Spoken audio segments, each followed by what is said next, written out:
This is Fantology. You may have heard of us. All right, what's up, Scadrians of the Southern Continent? This is Stephen, your host with Fantology Podcast, along with my lifelong friend Jake, and our first-time reader and guest, Jeff.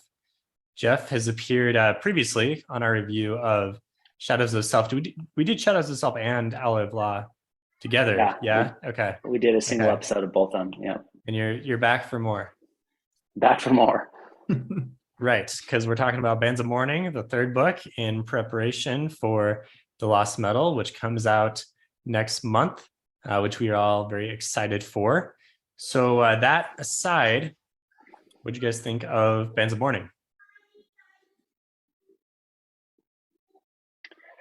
I guess I'll dive in. I liked it. It was good. I think I probably didn't like it as much as the second one, but oh, really? Okay.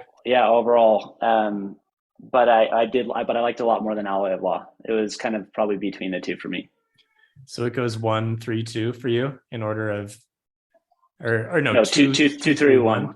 Yeah, 2, 3, 1. I'd say yeah. And we can get more into that, but that's like my high level rating. Yeah. Interesting. I really liked it. I think they progressively get better. So I thought 3 was better than 2, was better than 1. Part of it, I think, is the conflicts get bigger. And we talked about this in the last episode. I think it's fine to have a smaller conflict, but you need to have a lot better like character work than we get in these books. And so I think they really benefit from a bigger conflict.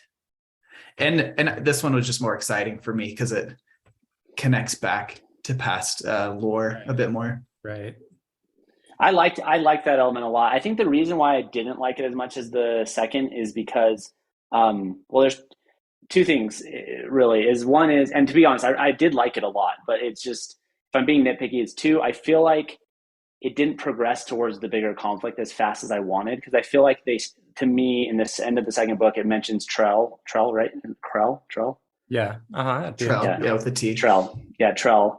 That's like the cliffhanger in the second book. And then like I just feel like it covered no ground towards that until the very end. And I was expecting the conflict to open up a lot faster. And now it's like I feel like we have one book left, and then there's still a ton of stuff. I wanted it to get into like the Civil War and the broader like deity conflict a lot faster. And it kind of felt like it didn't quite get there for me.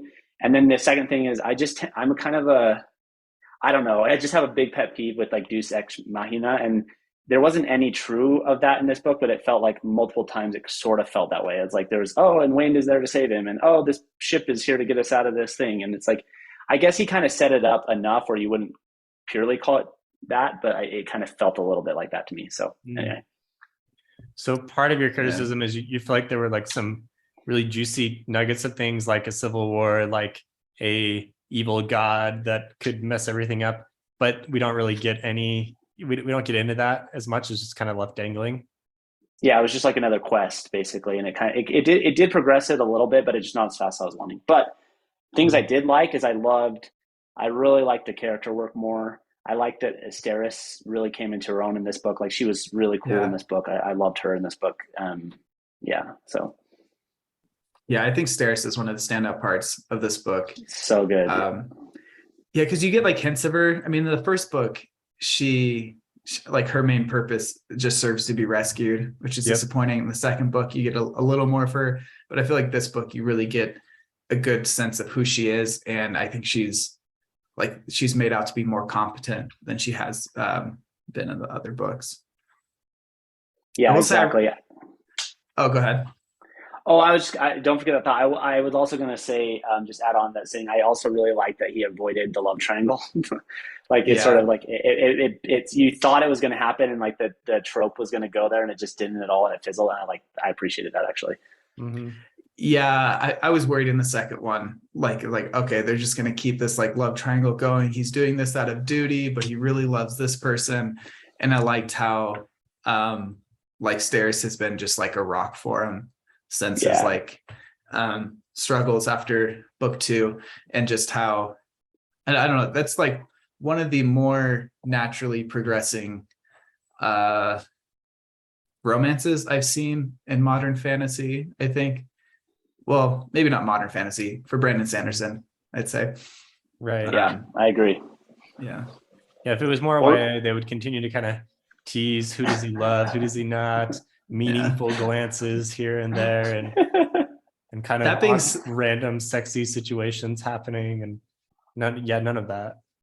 That being said, the opening wedding, like obviously not going to happen. And Right. like that, did you guys ever watch the Aladdin sequels?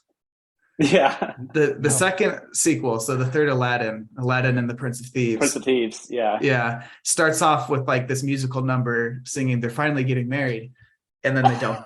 I think, well, do they not? I think they don't then as well. But just that there's like about to get married and then they don't, and like something happens. I don't know. I felt like that was a little cartoonish, but Yeah. But it did make me think of that movie that I loved as a kid. So I guess that's a win. What were you going to say earlier, Jake, when you said, I will say though, and then you're going to remember that thought? I just, I liked how, I mean, this is kind of the inspiration for these books, is like that more pulpy fiction, but I feel like this one finally hits the like balance of pulpy, but also like just well done, kind of like an Indiana Jones movie. I feel like this had very strong Indiana Jones vibes to it, and that might be the fact that they go to a temple at the end, but it felt like I was reading an Indiana Jones novel in a fun way. I thought that was done well. Okay.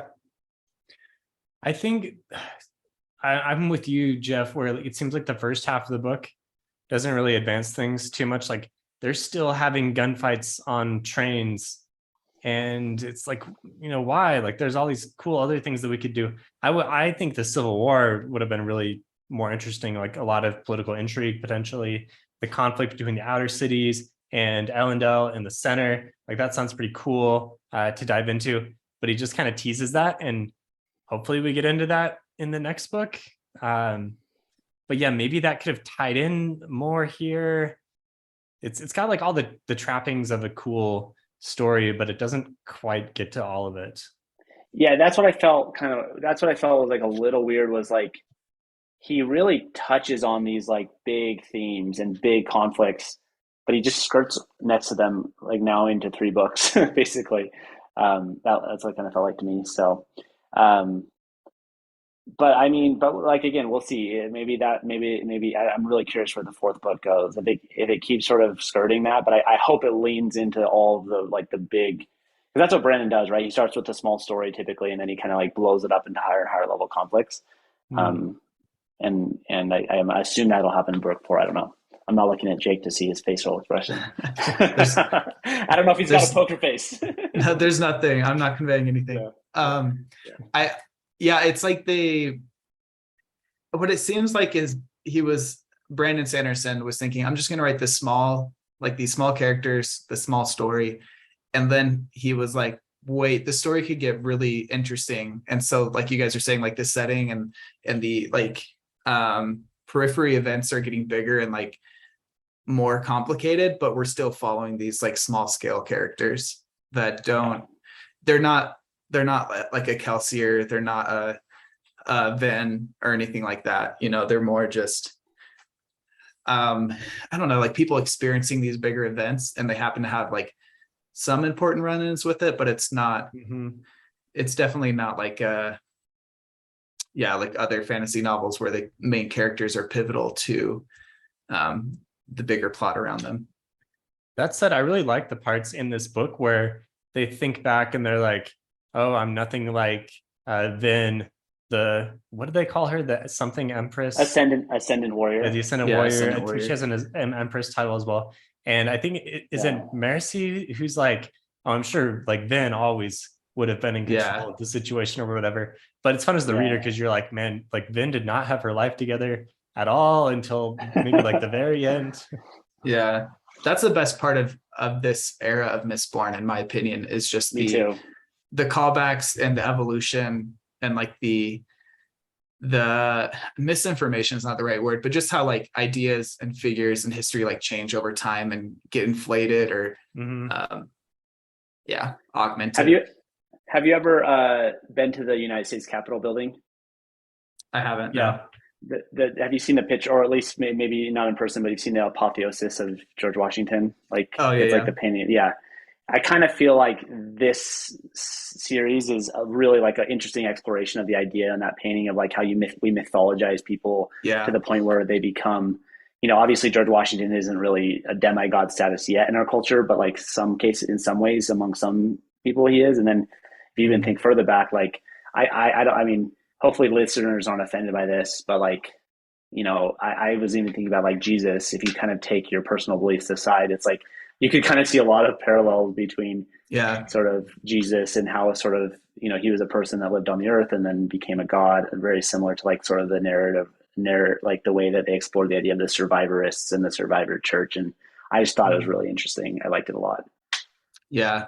Yeah. Lots of parallels, I think, to real world religions that way. I think the Buddha is another good example, especially because there's so many different like paths for that. And I feel like that's like one thing I thought has been interesting is the religion is seems to be in this era of Mistborn, seems to be more Eastern in the real world, like Eastern religion influenced, where everyone kind of believes that all these people were and are gods now, but everyone worships them a little differently. Whereas I feel like most Western religions are more rigid in their belief in worship. So if you believe, like if you were to believe that Kelsier is a survivor and is worth worshiping, you can only worship him. Whereas in the book, it's like, I choose to like worship this way, or like, it feels a little Hindu, a little like Hinduism.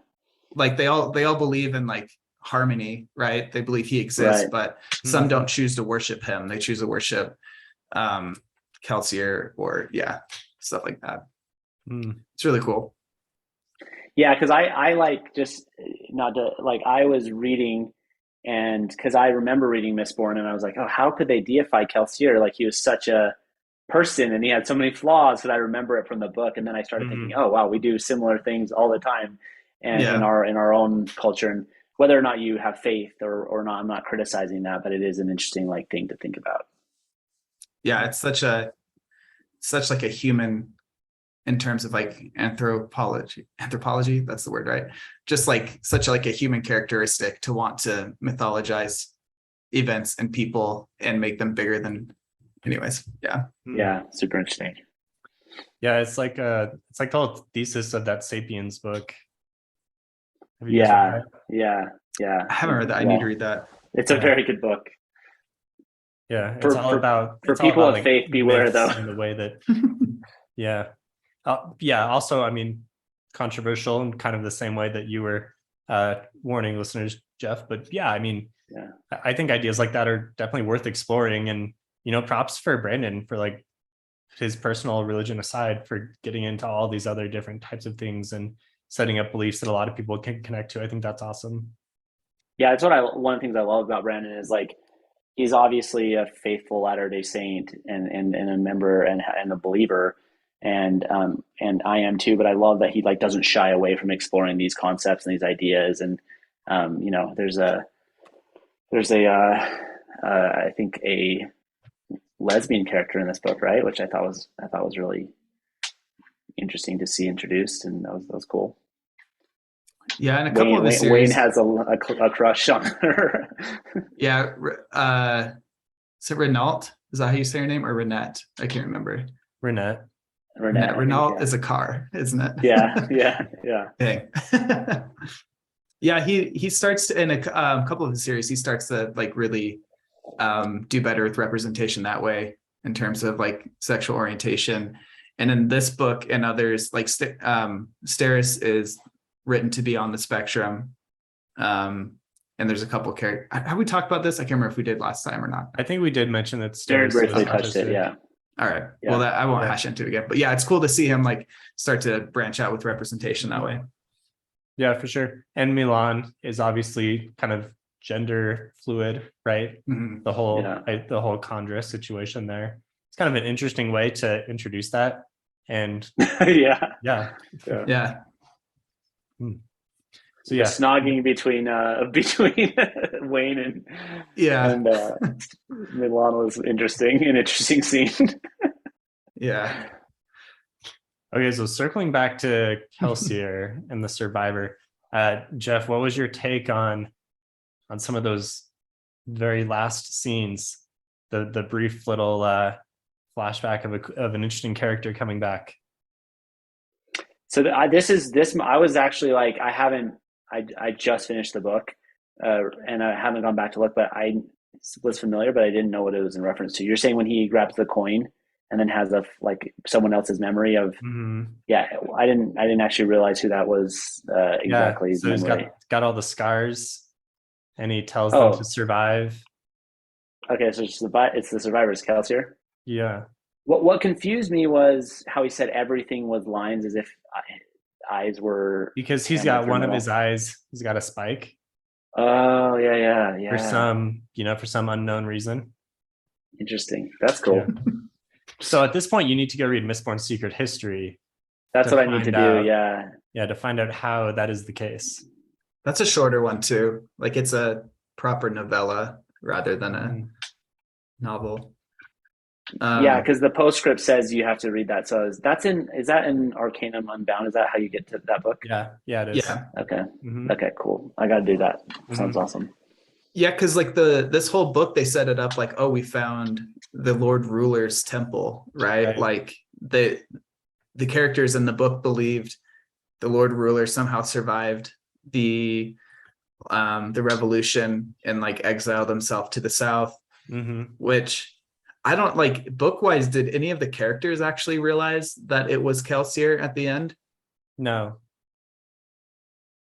Not even Wax? It doesn't show Wax's reaction. Yeah. Because Wax sees the vision on the metal mind, but we don't get his reaction. We just get the end of the vision, and that's the end of the book. So so I guess for a question for both of you guys, up until that point, did you have any reason to suspect it wasn't actually the Lord Ruler when you were first reading? It's hard. Yeah, go ahead, Jeff. I mean, I didn't even realize it was Kelsier at the end, so I didn't suspect it wasn't. So what did you think, like character wise? Did you think it was like that it made sense? Like you're like, okay, I could see the Lord Ruler doing this, knowing that like even though he was a tyrant, he did take all that power to try to save the world in some way. Like, did you think it was a good twist to have him supposedly like working with the South to try to atone for his like mistakes? Yeah, before? I thought that was that was interesting. Yeah, one question I have is, because one question I had the whole time was like, I was like, are these Bands of Mourning retconned? Like I was trying to remember, and I was just reading the book. I didn't want to actually go back too much. I wanted just to read the book on its own, and then afterwards I was going to go back and kind of fill in the pieces.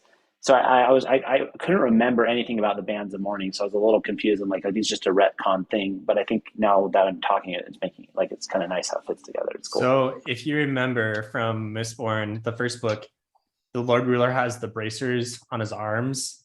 Yep. And Vin pulls them off. Yeah. And then after that, he's no longer able to continue to heal himself and keep himself young. And so he just kind of withers away and dies. And I'm pretty sure those just get like tossed out the window and are never seen again. Yeah, and I think after this book, like the assumption is those were never untapped connection wise. Like they didn't exist in the way that the spearhead was able to power other people. Right? That's the way I took it, right? Like the bracers did exist at one point, but there's no reason to suspect that they would have worked for anyone other than the Lord Ruler. The Lord Ruler. I mean, they could have been the ones that were down there in the basement that they found, and they're like, oh, these ones don't do anything. Could have been those. I mean, I don't know why you'd go through the trouble to actually find the relic and then make that one seem like the fake one. You could just use anything as the fake one. Yeah, if it's gonna be fake, like you could do Yeah. you don't have to spend that effort. But Yeah. I That's was really kind of interesting. I was kind of disappointed that it was a spear. Like I thought it was a nice twist that like, oh, it's like on the spear itself. But like I thought it was kind of lame that you're just grasping a spearhead. Like the idea of wearing bracers seems so much Seems cooler so much to cooler. me. I know. Yeah. Yeah. Yeah, you're like, oh, I got the power, as opposed to like And I'm just holding a spearhead, yeah, a yeah, blunt spearhead. It's probably like this. Yeah. yeah, yeah. But I did like the little mystery puzzle there. That was good. Yeah, Jake, thinking back to my first read, I remember being completely shocked that Kelsier was still alive and finishing the book and being like, what the heck? And then immediately going and reading Secret History because my mind was blown. Yeah. So that's how I felt about like Kelsier being alive. But I mean, up until that point, how did you feel about this? Like, did you buy into it that it was the Oh, I Lord don't Ruler? remember. I probably just accepted it at face value with some That's kind of like what I did too. confusion. With some kind yeah, Yeah. exactly. Exactly. That's what I did. Should have Yeah. known better. Yeah. I think when I first read it, I was like, what? Really? Like, this seems like a huge retcon. Like, how is this going to make sense? Like, Mhm. Exactly. and so like, I was like, not that I didn't believe it was actually him. It was more like, I don't like the way this book is like going. Like, it wasn't like I didn't predict the twist. It was just like I was fighting it the whole time because I didn't like the turn of events. So either the twist was so good or so bad that it made you actually dislike the book because you believed in it so much. Well, it was just like we saw him wither away, and like, how are they going to explain away that he still survives? Uh-huh. I mean, you still get that with the Kelsier thing, though. Like, how are you going to explain away that he still survived? So, Right. Which is what Jeff's wondering right now. It's exactly what I'm wondering. I'm like, what is going on?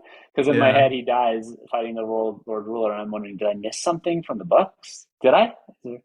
Or is it just from the Secret History?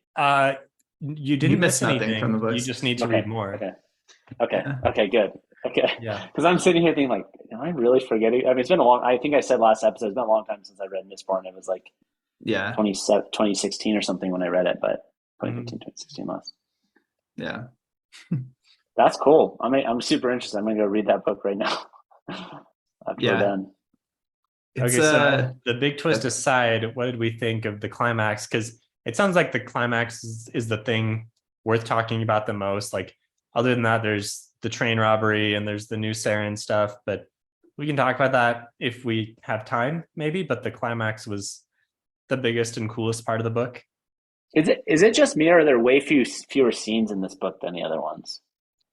I think there's Like, if fewer you're because the big climax of the temple goes on for a long time. goes on for a long time. Yeah, because if you're thinking about this like a movie, there's basically 5 scenes. There's not that many because you're like the wedding, the train ride, the political event in New Ceres. Is that what it's called? Right? New Saren. Yeah. New Yeah. Saren. Yeah. New Saren, and then there's like the secret operation with the ship, Right. and then there's the climax, and that's big. And then the postscript. There's not that many scenes. Yeah. I'll take it back. I think the secret operation with the ship is also a cool part. That's a cool But scene. that I think rolls that's a right really cool into the scene. next part. Yeah. Yeah. Yeah, I felt like I liked the climax well enough. The only thing that kind of jarred me was like Mercy gets the bands and then like she doesn't really I don't know. I think it does do well for her characterization, like realizing like this isn't where I want to be. But is that really the moment you make that decision? Or it's like, I should just try to save everyone right now because it's life or death, right? But I don't know. It worked out. I feel like it would have been better if they like explained her trying to use the power and just being like not very good at it because she's not as practiced as Wax. And then being like, oh, okay, I need someone who's got all this experience, so Wax has got to do it. That was like what was kind of weird to me, was because I remember, doesn't Kelsey have to train Vin a lot? Like, isn't Yeah. there a lot of time where she stumbles and can't really like keep balance and it was like immediately she's like, boom, I'm a superpower, and that kind of was weird to me. I didn't really like that a lot. Like, I can immediately fight all these people one time, get out of there, get coin shot myself directly to where Wax is. I don't know. That was the only part of all the logistics that I thought was kind of dumb of that fight and that whole scene. unless it stores, what is it, zinc that stores mental Yeah, capacity, it like just like maybe stores everything, Yeah. so Stores, she's able like, to connect to Kelsier's Yeah, knowledge, interesting. basically. like the experience and Hmm. know-how there. I don't know. If that was the Yeah, case, that- it would have been nice to like actually have that mentioned. Mhm. But Like she was doing things out of instinct and didn't even realize how to. It Yeah. reminded me of Hulk Attorney at Law, which Rachel really likes, but I don't like as much. And like, like, have you guys seen that at all? I'm about halfway Unfortunately, through it. also didn't really like it. Yeah, it's like it bothered me a little bit where it's like, Bruce Banner has like this long character development of trying to how to like master this really hard thing, and then like she immediately like just kicks his butt, and like I'm just like, oh, come on, just like I get like, I don't know. I'm not saying they're motivated by the same things. I think probably that was just one teeny bit of a large scene for Brandon, whereas this was probably motivated by different things. But it reminded me a bit too much of that, so I thought it was kind of dumb. Yeah. Another thing that I thought was like, it feels like it's a twist for a twist's sake, because like you don't get anything else from it. Is just the fact that his sister is evil or betrays him. Like there was no breadcrumbs on that one, right? the only breadcrumb was just that she shot that guy right away when he came in. Yeah. But Yeah. that's more like a hindsight, like, oh, that's probably why she did that, and not because she was a prisoner, which either way would make sense. Yeah, like the twists that I like are like the ones that there's a bunch of breadcrumbs, like, oh, I should have seen that coming. Whereas like that one, it kind of just felt like, oh, like you said, a twist for twist's sake. Was not to say I disliked it, but it just doesn't give you anything after the fact to like. There's no payout. Yeah. Yeah, it's just like, oh, okay, she's bad. Right. I And we don't really why. know the character at all. We had the one scene with her in the prologue, and then she's here and she's kind of off, and then she's evil. Yeah, that's probably one of my biggest complaints with just this series in general, the second era, is because it just seems like Brandon is like riding more on the seat of his pants.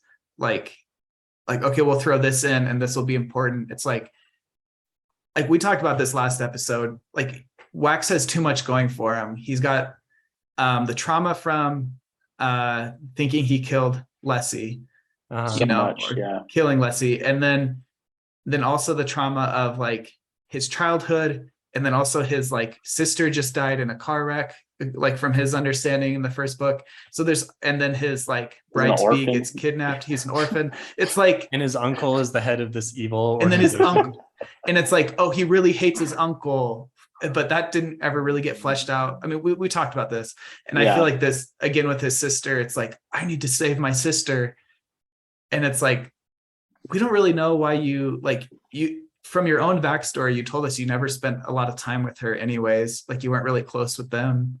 It just, I don't know. So I think that the whole sister thing in general was executed not very well in this series, and especially in this book where you don't really see her till the end, and it's shortly before she turns out to be like the betrayer. So, well, not to take us, we can come back to the climax, but what was the point of the prologue? I don't really, maybe I just read the book too fast, but I couldn't really, it was kind of an interesting little like, vignette, but I didn't see how it like really connected to the whole book very much. Just to show that he lived with. Yeah, I guess to like show his terrace roots, and to kind of like show the moment where he decided that he wanted to uphold the law. But I feel like that's been something that's been really hammered through our skulls at this point, that Exactly. Wax really wants to uphold the law. Yeah, exactly. Yeah. I think it's meant to characterize it. Dang, what's his sister's name? Telson, one of those. Telson. It's supposed to characterize her more too, that she's like more of a rebel, and but it is kind of a jump to be like, I'm rebelling against these restrictive rules of my community to I'm like part of this cabal torturing people to take down society. I don't know. Yeah. That's another thing, like, not to be too critical here, but one of the things, like, I actually felt like it was weird because you were in some ways really like I would say, at least for me, I was really um, sympathetic to the kind of political cause of this civil war when he explains like how the taxes and tariffs work and how like they basically like Right. rigged the whole system. And you're like, oh, this is really sympathetic, but then they're like terrorizing and like torturing these like poor prisoners of war, and then like completely undermined any sympathy. And I don't know. And I kind of would have found it more interesting if he had made it more morally ambiguous, I think. Yeah. Because I Well, felt like I he was guess, I mean, yeah. Jeff, I get the sense that the set is actually, we don't know for sure, but it seems like there's some kind of radical offshoot of this group. And there's Yeah. probably a bunch of more rational political minds that are also Yeah, like part at of that this. party. Yeah, that's a good point. Right. Yeah. They're like the I don't know to agitators. what extent the set and the radical people are running things. Yeah, that's a good point. That's interesting. I feel like there are two different paths that could have been taken to make this better. One would be to really um, like emphasize that this is a just cause that the other cities have, and the set is just commandeering it for their own purposes. Yeah. Or you kind of get a Yep. sense for that, but it isn't really clear Hmm. what's going on. Like if they would have really like shown that like no change, like this change needs to be supported, just like don't let these, I feel like they're real world or parallels to this, but you know what I mean? Like Yeah, don't let totally. people take advantage of the situation and like Yeah. exacerbate the bad parts of it. Or I think like a lot of the outer city complaints align really well with like the survivorism in general. And like if Yeah. Kelsier were there, like he would definitely be on the side of the outer cities. And I think that would Yeah. have been an interesting thing to bring up in the story. Super true. Like have that be part of the conflict. But that would make it more gray. But I think with what we're left with, and again, I like this book. This was the first Wax and Wayne book where I was like, I genuinely like this book. So I don't want it to be like too much of a downer. But I think what we're left with here is more, we have this evil people and this is their conflict. And here's a little bit of why you could sympathize with it, but not enough for it to really matter because this is still clearly the evil side. It's Mm. like an attempt was made to make it gray, but it's still pretty black and white who you should Yeah. support. Agreed. Mm. And maybe, do you know who Daniel Green is, Jeff? I don't know. He's a YouTuber. Yeah, He's like a YouTuber. the biggest fantasy booktuber. Yeah. Okay. Oh yeah. I've seen this guy. You I watched probably one of have. his YouTube videos after Brandon did the famous Kickstarter thing. Yeah. Okay. He's really good. He's written he's written 2 novellas now, right? And his third one is coming out soon.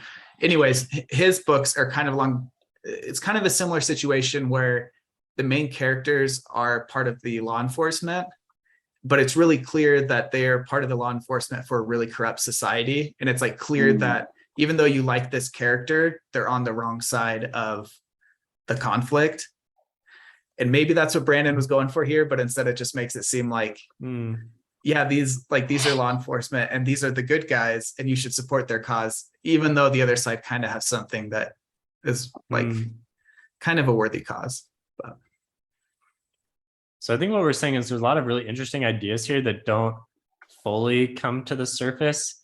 But for me, it's like, yeah, I would want to see more of those things. And I feel like if we could just eliminate a bunch of the cheesiness, like get rid of get rid of Wayne trading things, get rid of the masked people coming up with goofy titles. It's just like anytime we get into anything that's too serious, we immediately get this kind of like cheesy joke, and It's the I could do away with all of that stuff, yeah, and I think the series would be much better for it. Yeah. Go ahead, Jeff. Oh, I was gonna say I agree. I do like some of. I think I like Wayne a little bit more this book. I don't know it, and so I did like some of his silliness, but it feels like his silliness extends into the entire mood of the book.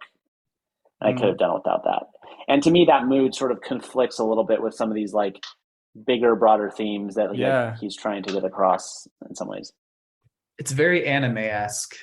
Yeah. Where you have these like super serious, like intense moments and then comic relief just as intense as that moment was, that's how absurd the comic relief is.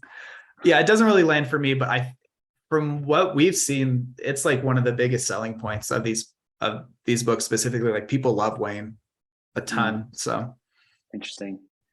One thing that I did really love about this book, I just want to make sure I get it in before we run out of time, is like, you guys familiar with Clark's laws? Clark's 3 laws? Have you heard of this? And it's like it's basically 3 different laws, but the third law says any sufficiently advanced technology is indistinguishable from magic, and that was one idea in this book that I just really loved the exploration of. And like I was thinking a lot about it. Like I'm thinking about it now because in my job we're doing a lot with AI, and just like I don't know if you guys have been following kind of like the advancements in AI recently, but it's unprecedented. And like things that are happening now, like even if you go back a year ago, people were saying, oh, we're probably a few, like 5 to 10 years away from it. And then it's happening now. It's just like in crazy rate of technical progress. And so I've been thinking about this in my regular life. And then I saw it in this book of kind of this idea of like, there is magic in this world, but like also technology is advancing really rapidly because it's sort of set in like this almost like industrial revolution equivalent time. Yeah. And so I just thought it was really cool to think about like this interplay between like magic and technology and kind of how they're in some ways indistinguishable, because I thought it was cool. It was a cool theme, which you don't get a lot in fantasy, honestly, because it's usually fantasy sort of stuck in like medieval to Renaissance era. Yeah, or the fantasy is like they do distinguish the two. Like this is magic, this is technology, and it's cool how on like the Mistborn and Scadrial, magic isn't magic; it is technology, because they do understand it to that degree. Yeah. That's cool. And I think it makes a lot of sense. Like if we were in a society where people could actually do magic, then people would definitely exploit that. And the Jeff Bezos of the world would, and Elon Musk of the world would turn that into some kind of technology that could be used and sold, right? Yeah. Yeah. And I'm thinking like other fantasy series where like magic is as ubiquitous as it is in like most of Brandon Sanderson stuff.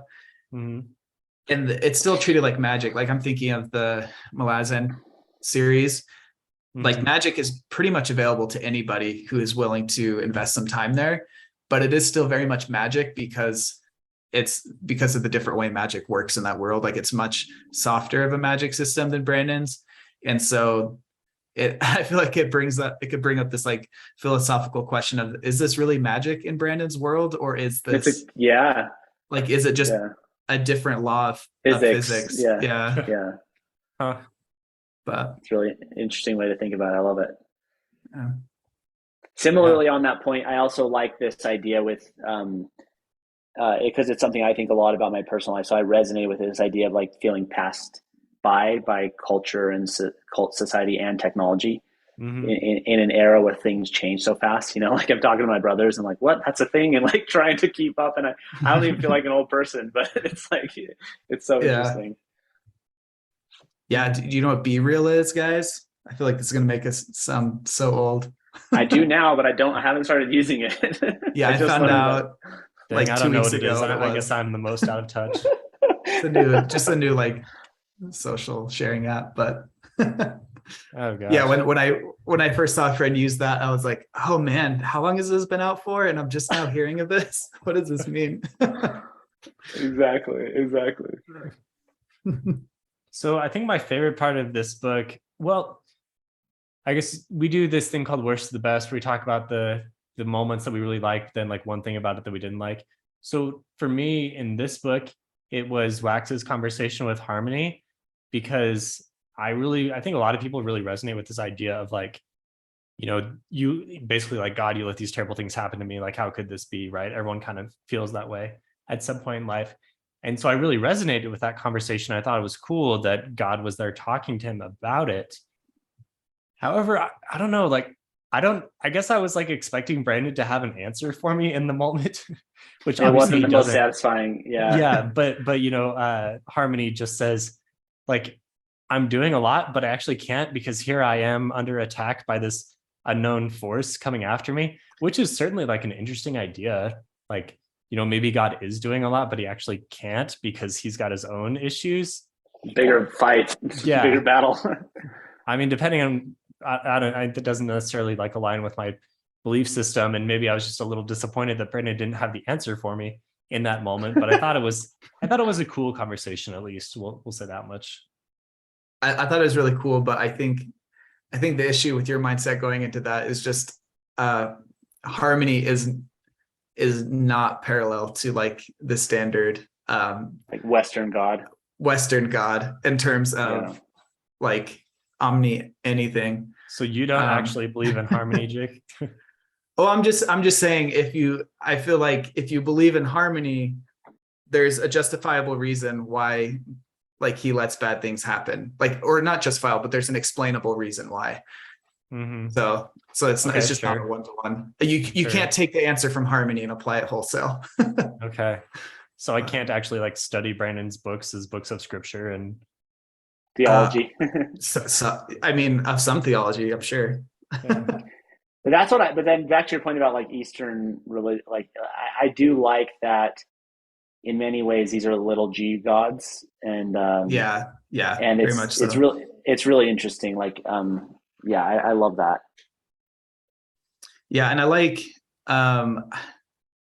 honestly, I don't know if they talk about it too much in this book, but just in the Wax and Wane series in general, and this might be coming from some words of Brandon as well, just the idea that Harmony himself is kind of limited on what he can do by the nature of his intent, and just how like the intent of shards really influences what they can and what accomplish. And since he has like these opposing forces inside of him, like right now he's in harmony, but he's only in harmony because he's not like really doing much. He doesn't have a lot of intent. Well, it's like he needs to destroy and create, and so that just leaves you in this like, or destroy and preserve, so that leaves you in this right, really limited mindset. Whereas like for other Cosmere shards, like cultivation, you can do so much under the guise of cultivation, but and so that makes it's interesting because it gives him like more power because he has 2 shards, and I'm under the assumption that shards are all of equal proportions, like they're all equal 16s. Equal amount of mana from each. Yeah, and so he has 2, so he essentially has an 8, right? But because they're diametrically opposed, like he has more power but can't do much. That's interesting. This isn't exactly related, but just in the broader Cosmere, is Skidriel? What's Skidriel? What's the Skidriel? Yeah, Skidriel. Is Skidriel supposed to be closer to Earth than some of the other planets? They're all in a different galaxy. Yeah, I don't think Earth is even a thing. No, but just like in the way it's patterned, he has never spoken to that because like it's the most Earth-like. Yeah, he said it's the most Earth-like. Yeah. Because to me, it just feels so similar to Earth, and I wondered if he was like leaning into that as part of his universe, like even in like the way the technology has developed, it like really matches. Like I said, it really matches that sort of like early industrial revolution period, post Civil War in the United States. Like I felt like I read Devil in the White City. Have you guys ever heard of that book? It's about like the Chicago World Fair in the 1890s. And I felt a lot of the vibes from that time period from that book in this book. And it was, I was like really interested in that connection. And it also made me think like, oh, interesting. Is there like almost like in tech trees and like in games, I was thinking about like tech trees in society. And like, is there almost like an inevitable, like tech tree for even if you're in different worlds, or could you, for example, like live in a world with computers, but not airplanes, or like, I don't know, just because it really felt like the tech tree in this world was very similar to the tech tree on Earth. Yeah. He said he's like intentionally making Skadriel as like Earth-like out of all his other worlds. That tech tree idea is interesting. I was recently watching what's it called? Turner Classic Movies, that channel, and they just play like older movies, and they're playing like a sci-fi marathon, and it's really interesting to see like the view of like the future from the 1950s and how that tech tree goes. Like you still have all these like you can go light speed, but everything's analog still. you know, like, Yeah, or like exactly. how Yeah. no one predicted like the cell phone, like smartphone age and things like that, but Right. like all these other things. Anyways, yeah. Right. I was just Interesting. watching Andor, the new Star Wars series, and yeah, I had a similar thought because they're going light speed and doing all these cool things, but they're looking at these tiny computer screens. Yeah. and I'm With and I'm like, analog. something is off about this. And the reason Yeah. it's off is because I'm watching them go light speed on my 55-inch TV, Or and they're 4K looking at this TV. tiny thing. And they're using projection monitors still. Right. Yeah. It's really interesting. Yeah.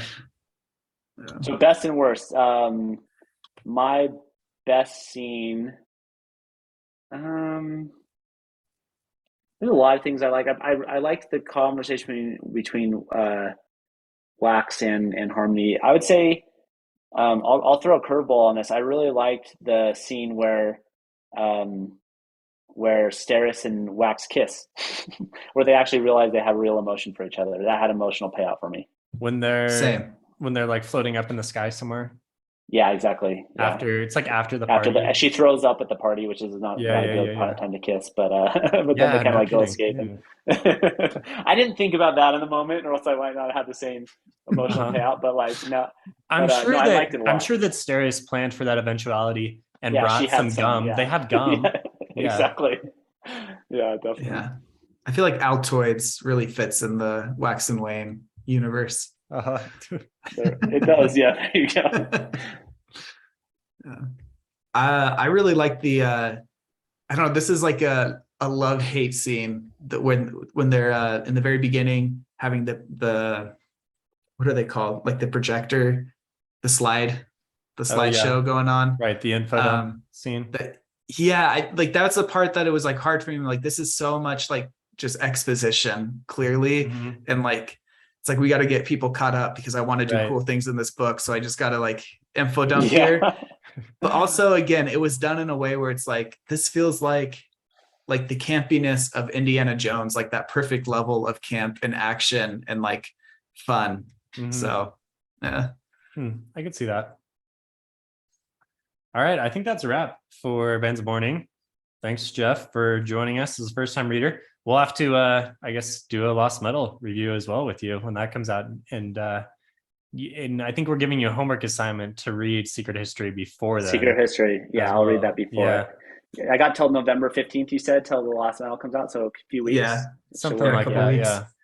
Yep. Awesome. And if you have any questions about how that goes down, you can watch our review of Secret History. Okay. Where awesome. I don't know how good of a job we do, but we do talk about the book. We also have an episode of what you should read before reading The Lost Metal. So nice. Yeah. So if anyone's watching and is excited for Lost Metal and wants to know what to expect or what to read to be ready, watch our episode about that. The short answer is, well, there's no spoilers. We don't do spoilers for the book, but the short answer is like, you should read a lot of the Cosmere stuff to really like it. Yeah, kind of. I'm trying not to be too spoilery, but I also want to give people a taste. Yeah. So watch that episode. Cool. Jake's, I love it. Jake's cringing because he thinks I was too spoilery just then. No, I have a lot I want to say, and I'm reining it in. Hold it in. Hold it in for now. Yeah. Cool. Yeah. All right. Thanks, everyone. See you later. See ya. Bye.